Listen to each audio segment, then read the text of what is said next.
आपण पाहत आहात युवाग्राम 24 न्यूज. सडेतोड बातम्या म्हणजे फक्त युवाग्राम न्यूज नेटवर्क. सावळज परिसरात गुरुवारी दुपारी ढगफुटी सदृश्य पाऊस कोसळल्याने परिसरातील ओढे नाल्यांना पूर आला, तर अग्रणी नदीला पूर आला आहे. तर अनेक ठिकाणी पूर परिस्थिती निर्माण झाली आहे. तसेच अनेक पूल पाण्याखाली गेल्याने वाहतूक खोळंबली होती.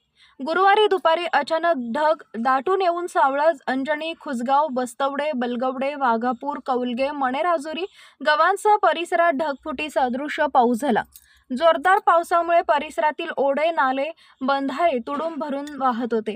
तर अग्रणी नदी दुतडी भरून वाहू लागली, तर अनेक ठिकाणी पूरस्थिती निर्माण झाली. येथील अग्रणी नदीवरील सावळज बिरणवाडी पूल, सावळज जुना ज्योतिबा रस्ता पूल, गव्हाण, मणेराजुरी, कौलगे, वाघापूर पूल, खुसगाव, बस्तवडे पूल, खुसगाव, वाघापूर पुलावरून पाणी वाहत असल्याने काही काळ वाहतूक खोळंबली होती. सर्वाधिक पाऊस खुसगाव परिसरात झाल्याने शेतातील बांध फुटून ओढ्यांना पूर आला. खुसगाव एसटी बस थांबा परिसरातील पुलावरून 2 फूट पाणी वाहत होतं. तसेच परिसरात नाले व ओढ्यांना पूर येऊन अनेकांच्या शेतीचं नुकसान झाले. अनेकांच्या द्राक्ष बागेतून पाणी वाहत होते, तर शेतीचे बांध फुटून माती वाहून जाऊन शेतीचं नुकसान झाले. अनेकांच्या द्राक्ष बागेत पुराचा पाणी शिरले, तर काहींच्या द्राक्ष बागा अर्ध्या पाण्यात बुडाल्या होत्या.